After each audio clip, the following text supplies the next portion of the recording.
Assalamualaikum warahmatullahi wabarakatuh. Kembali lagi di channel Berita Mistis. Untuk kisah kali ini masih ada sebuah cerita dari tulisannya Untung Prasetyo. Dan untuk kisah yang akan saya bawakan kali ini, sebuah kisah dari Bang Pian. Kisah Bang Pian di Jogja. Sebelum kita lanjut ke ceritanya, tekan dulu tombol like video ini dan jangan lupa tekan juga tombol subscribe channel ini. Nyalakan juga lonceng notifikasinya agar tidak ketinggalan cerita-cerita lainnya. Dan seperti apa untuk kisah kali ini, langsung saja kita masuk ke ceritanya.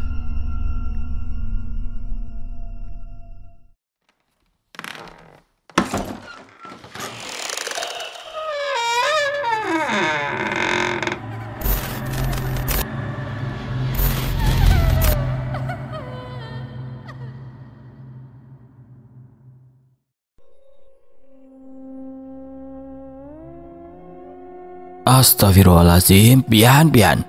Orang mah habis sholat subuh pada jalan-jalan, nikmatin udara yang seger. Dia masih molor saja, ujar Bapak Ali yang terlihat kesal ketika masih mendapati Bang Pian tertidur di sebuah dipan bambu yang ada di rumah Pak De Mario. Yan, bangun Yan, malu-maluin gua aja dah. Ini kan di rumah orang, dia molor sampai ngiler begitu, ucap Bapak Ali sambil terus menggoyang-goyangkan tubuh Bang Pian. Dah, Bapak gangguin orang seneng aja dah. Saya kan lelah, Bah. Bentar lagi kek, biar redaan ini mata, balas Bang Pian kesal. Iya gua tahu Yan, lu capek, tapi malu kan Yan? Orang udah pada sibuk, lu masih molor aja, seru Bapak Ali yang membuat Intan dan juga Maela menghampiri mereka. Udah Bah, biarin aja, kasihan Bang Pian, dia capek. Lagian semalam kan Bang Pian langsung ngobatin ibu. Nah, sekarang biar dia istirahat dulu Bah, ucap Intan yang membuat Bapak Ali terdiam. Tapi kan malu Tan, ini di rumahnya orang. Kalau di rumah kita sendiri sih kagak apa dah, mau dia molor sampai lohor juga, balas Bapak Ali menjelaskan. Udah Bang, biarin si Pian ngaso, lagian dia kan pasti capek, sambung Maela menengahi. Bapak Ali hanya menghela nafas panjang, lalu melipat tangan di dada sambil menatap Bang Pian yang mulai menarik kembali sarungnya ke atas perutnya, lalu memejamkan mata seperti tidak terjadi apa-apa. Ya elah, tidur lagi tuh orang, gumam Bapak Ali sambil menggeleng. Maela menepuk pelan lengan suaminya. Udah Bang, mending kita lihat pemandangan di luar sono no, sambil nemenin Bu Rahma berjemur, pinta Maela dengan tegas. Dengan enggan Bapak Ali pun beranjak, masih sambil menoleh ke arah Bang Pian yang kini mendengkur pelan. Tuh anak kalau kagak dibangunin bisa sampai sore baru melek lagi, gumam Bapak Ali sambil terus melangkah pergi.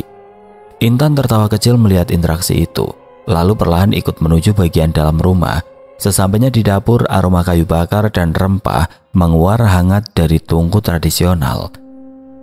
Di sana Pak De Mario tampak sedang menumbuk jahe dan serai di atas sobek batu. Sementara itu di ruang depan, Bang Pian yang tampaknya mulai terlelap lebih dalam tiba-tiba mengerutkan keningnya. Wajahnya terlihat gelisah, tubuhnya sedikit bergerak seperti sedang bermimpi, namun bukan mimpi biasa.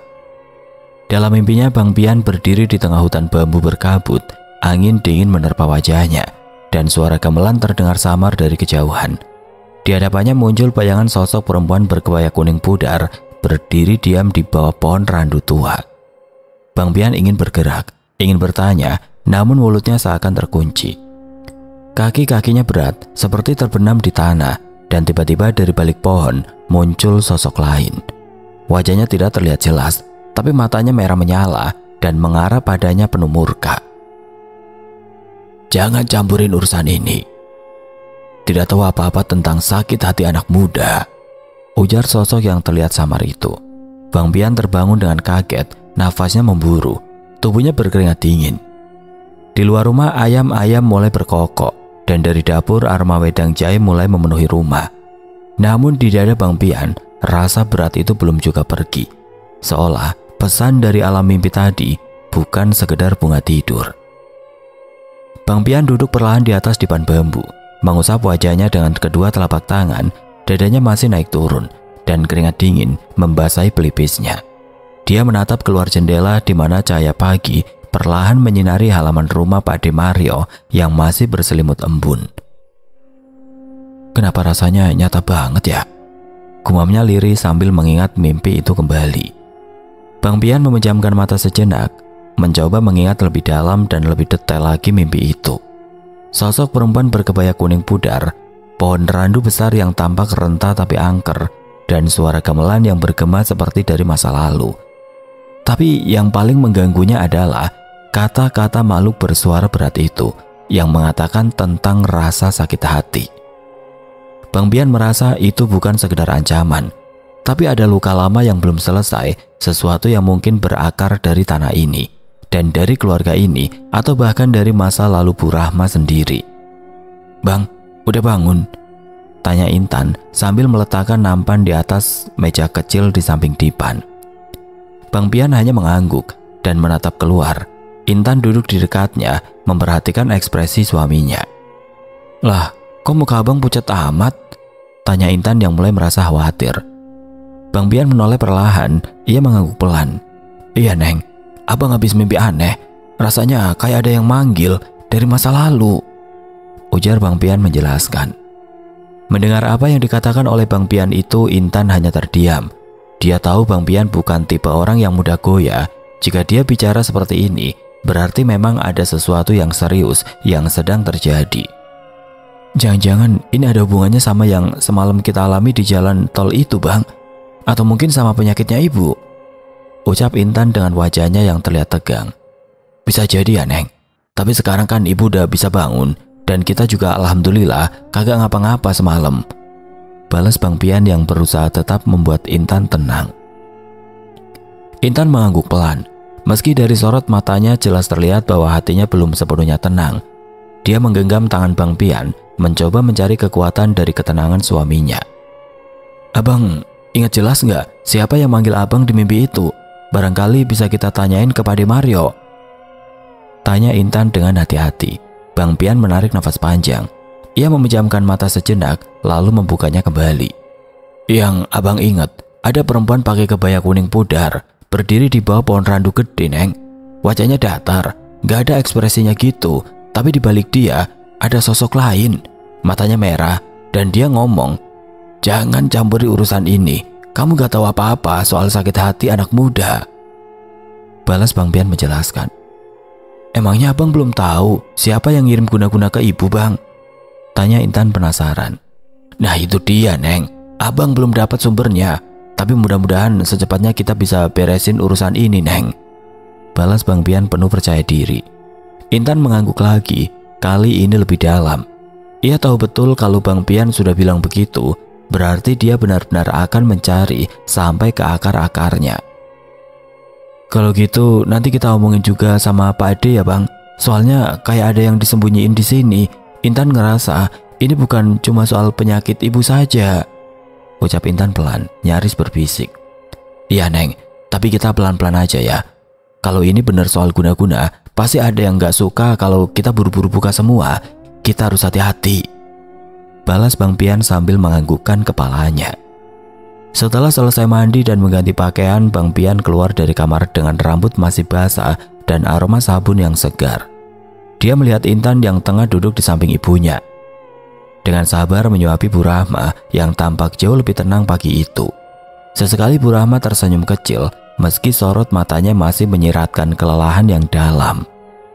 "Alhamdulillah Ibu udah bisa makan ya, Neng," ucap Bang Pian sambil mendekat dan duduk di sisi lain dipan. "Iya Bang, alhamdulillah," balas Intan sambil tersenyum. "Ibu harus kuat ya Bu, harus sabar juga. Insya Allah sakit Ibu bisa cepat sembuh," ujar Bang Pian kepada Bu Rahma. Setelah memastikan Bu Rahma dalam keadaan stabil, Bang Pian berdiri dan menatap keluar jendela.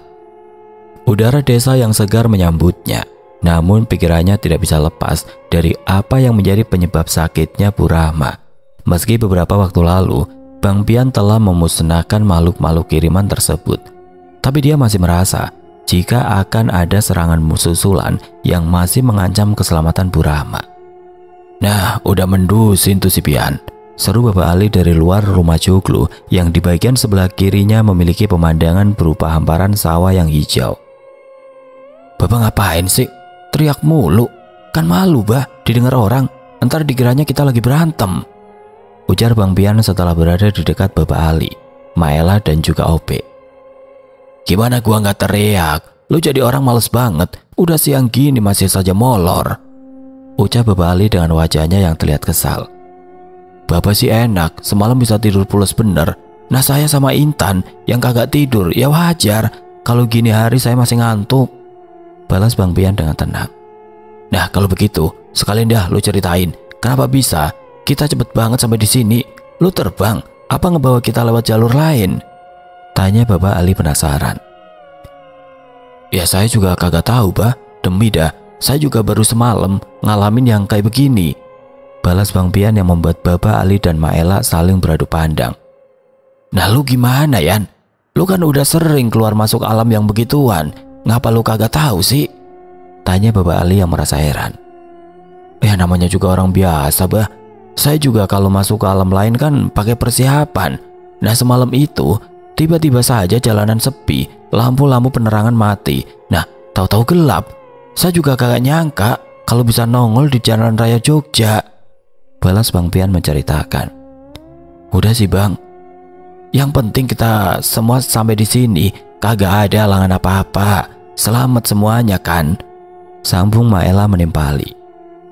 Iya sih, tapi tetap aja gua penasaran. Nah, bisa-bisanya dari Cipali sampai sini cuma 3 jam doang. Kan kagak masuk akal, ucap Bapak Ali dengan wajah penasarannya. Nah terus kapan kita balik ke Jakarta Yan? Tanya Bapak Ali yang membuat Bang Pian terkejut. Lah balik? Baru juga naruh pantat bah, udah ngomongin balik aja. Bapak mah begitu, kalau kagak betah mah kagak usah ngikut. Lagian saya kan masih mau nyari tahu penyakitnya ibu mertua saya, balas Bang Pian dengan wajah kesalnya. Tahu nih, abang gimana sih Bang? Kemarin abang yang semangat banget, sekarang udah nanyain kapan balik, kayak anak kecil aja, saut Maela yang seolah membela Bang Pian. Bukannya gitu Neng, kita kan di rumah orang ini, kalau emang masih lama ya kita kudu belanja. Nih ya, kita kudu beli beras, beli lauk, beli bahan-bahan makanan lainnya. Jangan sampai kita ngerepotin Pak Mario, kan kesian itu aki-aki sama Nini kalau terus-terusan nyiapin kita makan, ucap Bapak Ali yang membuat Maela dan juga Bang Pian menganggukkan kepalanya. Tumbenan pikiran Bapak encer, balas Bang Pian yang membuat Bapak Ali mendaratkan kopiah hitamnya di kepalanya. Pagi menjelang siang itu, setelah Bapak Ali dan Maela dan juga Ope pergi berbelanja, Bang Pian pun terlihat sedang berbincang serius dengan Pak De Mario. Keduanya sedang membahas kemungkinan-kemungkinan yang menjadi penyebab sakitnya Bu Rahma. Di beranda samping rumah joglo yang sejuk dan rindang, Bang Pian dan Pak De Mario duduk berhadapan. Di antara mereka ada 2 cangkir teh panas yang mengepul pelan. Angin berembus lembut, menggoyangkan dedaunan mangga di pekarangan rumah. Namun suasana yang tercipta bukanlah suasana santai, melainkan penuh kehati-hatian dan kewaspadaan. Jadi gimana menurutmu Yan? Kira-kira ini gangguan biasa atau memang ada yang sengaja mengirimnya? Tanya Pak De Mario dengan suara pelan tapi tegas, sambil menatap lurus ke arah Bang Pian. Bang Pian menunduk sebentar, mengaduk teh tanpa benar-benar ingin meminumnya. Dari tanda-tanda yang saya lihat, ini bukan gangguan biasa Pak De. Semalam saya udah ngilangin energi gelap yang masih ada di tubuh ibu. Saya yakin ada orang yang ngirim guna-guna ini ke ibu Pak De, balas Bang Pian dengan wajah seriusnya. Saya juga sempat curiga, tapi Ibu Rahma itu orangnya nggak pernah neko-neko Yan. Siapa yang mungkin punya niat seburuk itu ke dia? Tanya Pak De Mario dengan tatapan kosongnya. Kalau itu saya juga belum tahu pasti Pak De. Tapi kan emang udah beberapa bulan belakangan ini ibu ada cekcok sama suaminya. Dan setelah mereka pisah, ibu langsung jatuh sakit Pak De, balas Bang Pian yang masih menduga-duga. Tapi tadi saya mimpi aneh Pak De. Ada perempuan berkebaya kuning di bawah pohon randu. Lalu muncul sosok lain, matanya merah. Dia bilang jangan campuri urusan ini, katanya soal sakit hati. Imbu Bang Pian sambil menatap ke arah kebun belakang rumah, seolah mencari jawaban dari alam. Pak De Mario terdiam cukup lama. Ia kemudian menghela nafas dalam dan wajahnya berubah serius. Kalau mimpi itu datang ke kamu, berarti kamu memang ditunjuk untuk ikut campur Yan. Meski mereka bilang jangan, dan soal pohon randu, kamu tahu nggak? Dulu di belakang rumah ini ada satu pohon randu gede, tapi udah ditebang waktu Intan masih kecil. Tempat itu dulunya tempat orang buang benda pusaka dan juga membuang benda-benda gaib lainnya. Balas Pak De Mario menjelaskan. Pak De bisa tunjukkan tempat di mana pohon itu dulu berdiri? Tanya Bang Pian dengan antusias. Ayo, lewat sini Yan. Balas Pak De Mario yang langsung berdiri dan melangkah ke belakang rumahnya. Bang Pian segera berdiri menyusul langkah Pak De Mario yang berjalan perlahan melewati lorong sempit di samping rumah Joglo. Tanah sedikit becek sisa embun pagi dan semak-semak kecil tumbuh liar di sepanjang jalan setapak yang jarang dilalui orang. Begitu mereka sampai di belakang rumah, tampak sebidang tanah kosong yang dikelilingi oleh rumpun bambu tua. Di tengah-tengah lahan itu ada satu cekungan besar yang sudah tertutup rumput ilalang dan batu-batu kecil berserakan di sekitarnya. Di situ Yan, ujar Pak De Mario menunjuk ke arah cekungan yang ada di hadapannya. Dulu pohon randu besar itu berdiri tepat di tengah cekungan itu. Batangnya tebal Yan, hampir 2 pelukan orang dewasa. Tapi karena katanya jadi sarang makhluk halus dan sering bikin gangguan, akhirnya ditebang waktu Intan masih kecil. Ibu Pak De Mario menjelaskan. Bang Pian mengamati tempat itu. Dengan seksama, angin berembus tiba-tiba membawa hawa dingin yang menusuk. Padahal matahari sudah cukup tinggi. Tempat ini masih nyisain aura gelap Pak De. Gak heran mimpi itu ngarahin saya ke sini. Ucap Bang Pian lirih sambil merunduk dan menyentuh tanah di dekat bekas pohon randu. Kalau memang tempat ini yang jadi pusat masalah, mungkin disinilah semuanya bermula. Bisa jadi benda yang dikirim ke Bu Rahma pernah dikubur atau dibuang di sini juga. Sambungnya serius. Kalau kamu mau membersihkannya, nanti sore kita galian. Tapi jangan sendirian Yan, harus dengan persiapan. Saya bantu jaga dan kita harus minta izin dulu pada yang menunggu tempat ini. Ujar Pak De Mario yang membuat Bang Pian tersenyum. Bang Pian hanya tersenyum tipis, namun sorot matanya mantap. Gak usah Pak De, biar saya bersihin lewat cara lain dulu. Insya Allah ntar malam saya akan cari tahu semuanya. Balas Bang Pian yang mencoba meyakinkan Pak De Mario. Setelah hari berganti malam, Bang Pian pun mulai melakukan meditasinya di sebuah ruangan yang berada di bagian belakang rumah Joglo besar milik Pak De Mario. Sebelumnya Bang Pian sudah berpamitan kepada Bapak Ali dan juga Maela jika dia akan menelusuri penyebab gangguan yang datang menimpa Bu Rahma. Tidak lupa juga Bang Pian meminta Intan untuk menjaga anaknya dan tetap berkumpul bersama keluarganya di ruang tengah rumah itu. Malam itu turun dengan tenang, namun hawa di sekeliling rumah Pak De Mario terasa lebih berat dari biasanya. Angin malam seakan berhenti berembus, menyisakan keheningan yang mencekam.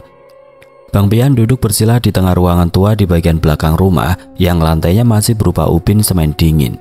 Dindingnya dari kayu tua yang menghitam dimakan waktu. Hanya diterangi lampu templok yang redup, dia memejamkan mata. Nafasnya diatur perlahan, tubuhnya rileks namun siaga. Getaran aneh mulai terasa di kulitnya. Seperti aliran listrik halus, detak jantung Bang Pian tetap stabil. Dan di dalam kesunyian, dia mulai menelusuri jalur energi yang mengalir di sekitarnya, menembus batas kasat mata, dan memasuki ruang antara, tempat di mana ingatan, arwah, dan niat jahat saling bertemu.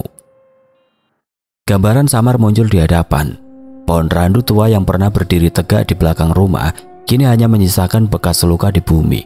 Tapi energi tempat itu belum mati. Masih ada yang tertinggal, sesuatu yang enggan pergi, dan sesuatu yang merasa terluka. Bang Pian melihat bayangan samar berkelebat di dalam pikirannya. Seorang lelaki parubaya yang wajahnya penuh amarah dan kesedihan, berdiri dalam kegelapan sambil menggenggam seikat bunga kering. Di belakangnya muncul sosok perempuan berkebaya kuning yang pernah dilihatnya dalam mimpi. Tatapan kosongnya mengarah tepat ke Bang Pian, namun tidak mengancam, tapi lebih seperti meminta sesuatu. Semakin lama wajah sosok lelaki yang dilihatnya semakin jelas, menggambarkan sosok yang pernah dikenalnya. Bang Pian pun mulai mendekat untuk memastikan siapa sosok yang tidak asing baginya itu.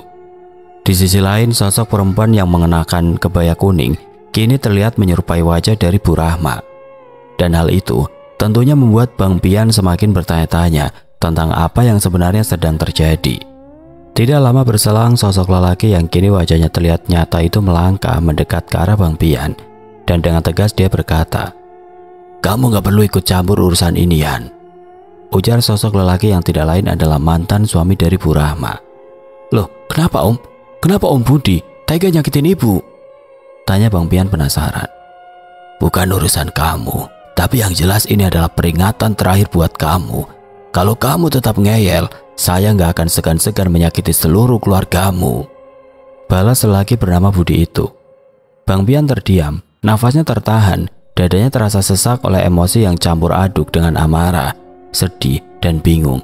Dia tidak menyangka bahwa sosok di balik segala gangguan ini adalah Om Budi, lelaki yang dulu sempat hadir dalam kehidupan Bu Rahma, namun telah lama menghilang tanpa kabar.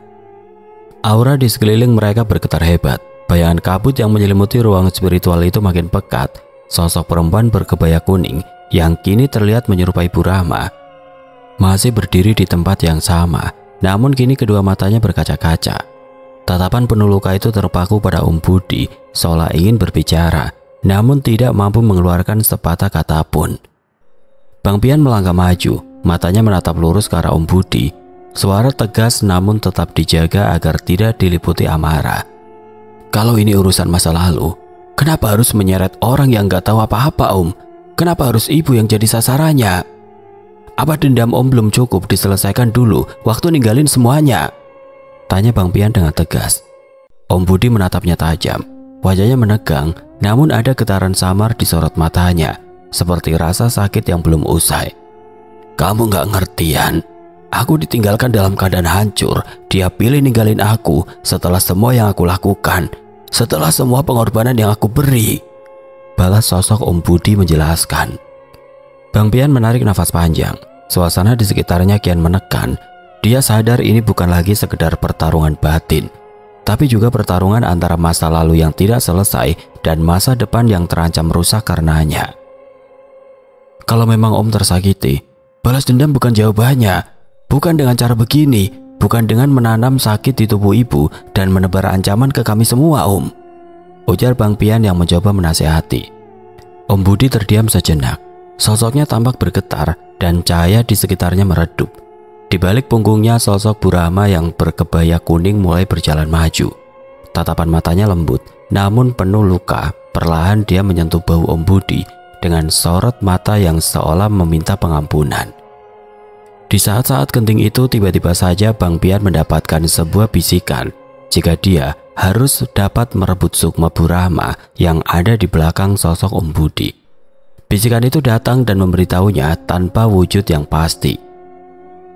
"Sukmanya Bang, cepat Abang selamatin sukma yang berkebaya kuning itu," ujar suara bisikan yang sangat dikenal oleh Bang Pian. "Ah, ini suara lu, Di," gumam Bang Pian dalam hatinya, menyambut bisikan yang terus menggema di benaknya. "Iya Bang, cepetan, jangan sampai sukma itu dibawa pergi lagi sama sukma orang itu," pinta Ardi yang datang melalui bisikan gaib tersebut. Ketika dia yakin jika yang memberi bisikan itu adalah Ardi, Bang Pian langsung sigap. Sukmanya dengan cepat melesat ke arah sosok yang menyerupai Bu Rahma yang ada di belakang sosok Om Budi. Namun Om Budi bergerak, wajahnya berubah bengis, tangan kanannya terangkat, menciptakan pusaran energi hitam yang membentang seperti dinding, yang memisahkan Bang Pian dari sosok berkebaya kuning itu. Matanya menyala merah dan dari mulutnya keluar suara rendah yang bergema. "Dia milikku Pian, kamu gak akan bisa merebutnya," ujar suara itu dengan tegas. Tidak ingin kehilangan salah satu dari sukma Bu Rahma, Bang Pian pun terus membaca doa-doa perlindungan dan memanggil sosok Wiratungga dalam wujud golok kembarnya. Begitu doa-doa dilantunkan dari dalam sukma Bang Pian, aura di dimensi spiritual itu langsung berubah. Pusaran energi hitam yang semula bergulung angkut di hadapannya mulai tampak bergetar tidak stabil, seperti terdesak oleh kekuatan yang jauh lebih suci.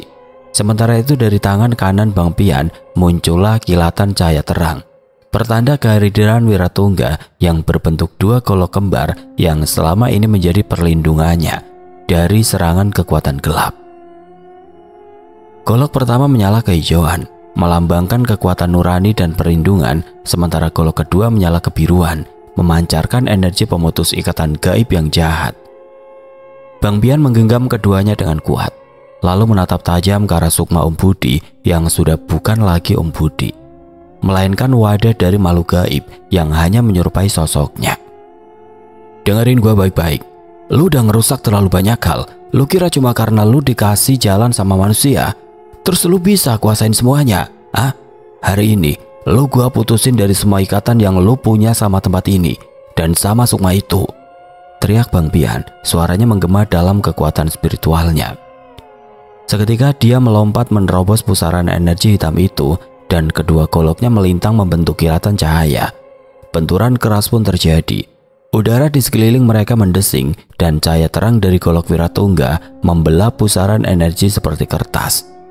Sosok berkebaya kuning yang menyerupai Bu Rahma di belakang pusaran itu sempat tersentak, seolah mulai sadar dari cengkraman yang memenjarakannya.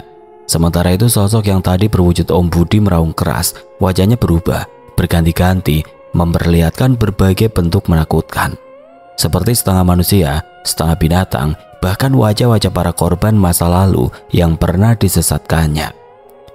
Setelah itu sukma Bang Pian kembali melesat ke arah sukma Bu Rahma, dan tanpa ragu dia membawa pergi sukma tersebut di tengah kekacauan yang sedang terjadi kala itu. Ntar kita selesain semuanya, sekarang cukup sampai di sini dulu, ujar Bang Pian yang langsung pergi membawa sukma Bu Rahma dan segera mengembalikannya ke tubuhnya. Di ruang tengah rumah Pak De Mario, suasana terasa tenang seolah di rumah itu tidak pernah terjadi apa-apa. Bu Rahma, Intan dan Maela, serta Bude Sani dan dua sepupu Intan masih saling berbincang bertukar pengalaman.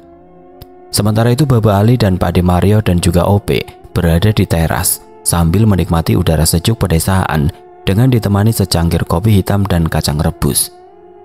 Namun di balik ketenangan itu, Bang Pian yang masih berjibaku dengan sosok yang menyerupai wujud dari Om Budi mulai kembali dan mengembalikan salah satu sukma dari Bu Rahma yang sudah sejak lama ditahan di tempat wingit yang merupakan bekas tumbuhnya pohon randu besar tersebut. Permasalahan pun semakin melebar dan Bang Pian kini dihadapkan oleh dua kekuatan yang entah telah bersatu atau hanya saling memanfaatkan kesempatan. Tapi yang jelas malam itu Bang Pian terus berusaha untuk mengungkap semuanya. Setelah sukmanya kembali ke dalam tubuhnya, Bang Pian pun keluar dari ruangan tempatnya bermeditasi. Dengan wajahnya yang terlihat lelah, dia berjalan pelan ke arah ruang tengah rumah itu dan berusaha mencari cara untuk menanyakan apa yang telah terjadi pada Bu Rahma dan Om Budi, mantan suaminya tersebut.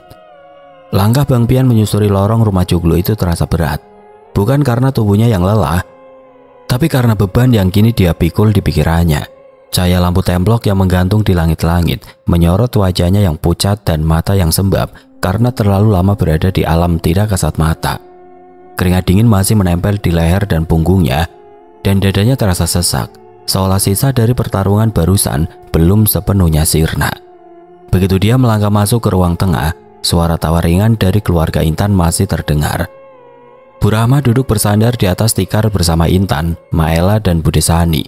Meski wajahnya tampak jauh lebih segar dibanding malam sebelumnya, tapi ada sesuatu di sorot matanya yang membuat Bang Pian mengernyit. Dia menatap ibu mertuanya itu dengan seksama, mencari tanda-tanda dari apa yang dia lihat dalam sukma. Tanpa berkata apa-apa, Bang Pian duduk di pojok ruangan, mengatur nafas dan mencoba menyelaraskan batinnya dengan suasana sekitar. Matanya sesekali mencuri pandang ke arah Bu Rahma, berharap bisa menangkap satu celah atau satu isyarat yang dapat menjadi petunjuk tentang apa sebenarnya yang pernah terjadi antara Bu Rahma dan Om Budi, hingga dendam yang begitu kuat tumbuh mengakar dan memanggil kekuatan dari luar batas dunia. Setelah Intan membuatkan kopi kesukaan Bang Pian dan juga memberikan air putih hangat, Intan pun mulai menanyakan apa yang sebenarnya telah terjadi.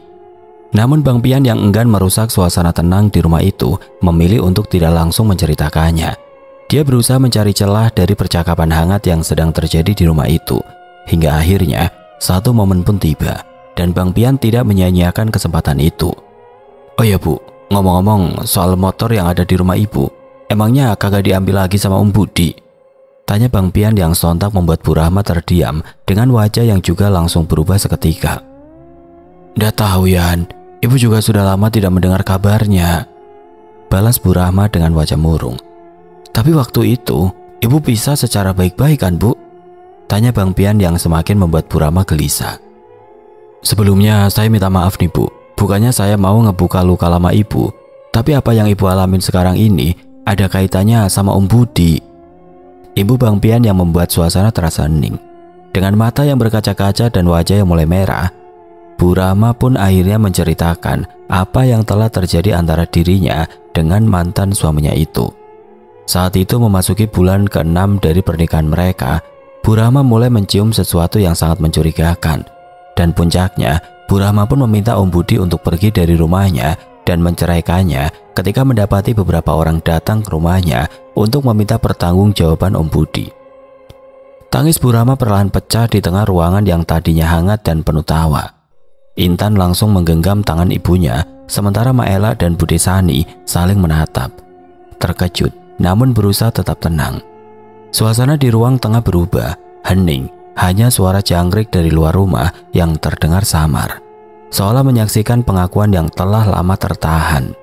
Dengan suara bergetar dan nafas yang sesekali tercekat, Bu Rahma mulai mengurai cerita masa lalunya.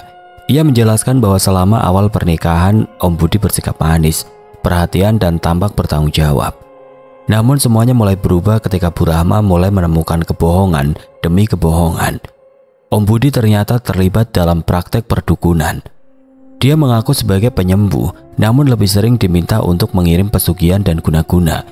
Ia menyembunyikan banyak hal, termasuk hutang dan hubungan gelap dengan beberapa wanita yang datang dan pergi tanpa pernah diketahui keluarga.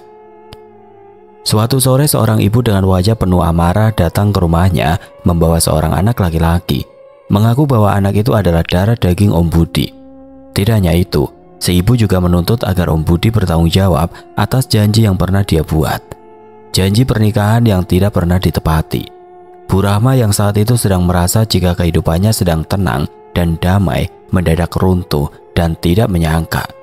Dan malam itu juga, dengan hati remuk, Bu Rahma meminta Om Budi pergi dan mengakhiri semuanya. Perceraian memang terjadi, namun tidak pernah benar-benar selesai. Sejak saat itu Bu Rahma sering mengalami mimpi buruk. Tubuh yang tiba-tiba lemas tanpa sebab dan merasa seperti diawasi. Tapi karena ingin menjaga ketenangan rumah tangga Intan, Bu Rahma tidak pernah menceritakan apa yang dialaminya itu kepada siapapun. Bang Pian mendengarkan tanpa menyela. Kini semua mulai terlihat jelas, luka masa lalu, dendam yang tidak terselesaikan, dan keterlibatan kekuatan gelap yang telah membelit dari balik bayang-bayang.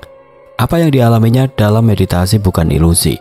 Sosok Om Budi, dendamnya, dan sukma yang terperangkap itu semuanya nyata. Kini setelah pengakuan Bu Rahma, Bang Pian tahu jika perang ini belum selesai, dan bagian paling berbahayanya baru saja dimulai. Pak De Mario yang tadinya berada di teras rumah bersama Baba Ali dan juga Opek pun langsung masuk ketika tahu jika suasana di rumah itu berubah. Dia pun memberi petunjuk lain jika sewaktu Om Budi dan Bu Rahma pulang ke rumah itu, dia melihat Om Budi berada di bekas tempat pohon randu itu berdiri. Namun Pak De Mario tidak mengetahui apa yang telah dilakukan adik iparnya kala itu. Bang Pian mengangguk pelan, mencerna setiap informasi yang datang. Sorot matanya tajam, namun tidak terburu-buru. Dalam benaknya potongan-potongan peristiwa mulai menyatu seperti kepingan-kepingan teka-teki yang akhirnya menemukan tempatnya. Pak De Mario duduk di sebelah Bu Rahma, menatap ke arah Bang Pian dengan wajah penuh kekhawatiran dan kesungguhan. Penuturannya menambah lapisan baru dari misteri yang sedang mereka hadapi tentang bagaimana Om Budi dulu diam-diam berdiri di bekas pohon randu, di tempat paling wingit di tanah itu, tempat yang sejak dahulu dikenal sebagai titik buangan benda pusaka dan perantara dimensi gaib. Bang Pian tahu persis, jika Om Budi melakukan ritual atau menanam sesuatu di tanah itu, maka ikatan antara tempat, energi dan niat busuknya akan melekat kuat. Bisa jadi itulah akar dari semua gangguan yang dialami Bu Rahma selama ini. Dan mengapa sukmanya sempat terbelah dan tertahan di dunia lain, kini semuanya menjadi lebih mendesak. Gangguan bukan hanya berupa sakit fisik, tapi juga teror sukma dan ancaman terhadap seluruh keluarga. Bang Pian merasa Apa yang baru terjadi dalam meditasinya hanyalah lapisan permukaan dari sesuatu yang jauh lebih gelap. Malam itu tanpa banyak kata dia menyiapkan dirinya kembali, tidak hanya untuk menyelamatkan sisa sukma Burahma yang mungkin masih belum sepenuhnya pulih, tapi juga untuk memutus ikatan jahat yang mungkin telah tertanam di tanah tempat pohon randu itu pernah berdiri. "Berarti mimpimu itu ada benarnya juga, Yan?" ujar Pade Mario dengan wajah tegang. "Seperti sebuah petunjuk," imbunya lagi sambil menatap Bang Pian dengan wajah lelahnya. "Iya Pade, alhamdulillah. Pelan-pelan kita akhirnya tahu kalau masalah ini bersumber pada satu orang, dan yang saya nggak habis pikir, Om Budi ternyata bukan orang sembarangan," balas Bang Pian sambil menatap ke arah Intan dan juga Burahma. "Nah, kalau begitu, buruan Dayan, lu beresin biar semua tenang. Baru aja kita pada ngerencanain mau piknik lagi ke pantai yang ada di Gunung Kidul kalau Burahma udah benar-benar sehat," seru Baba Ali yang kembali membuat suasana menjadi hangat. "Iya Mbak, insya Allah secepatnya bakalan saya beresin. Yang penting sekarang ibu udah jauh lebih baik dari sebelumnya," pungkas Bang Pian yang diamini oleh semua orang yang ada di rumah itu.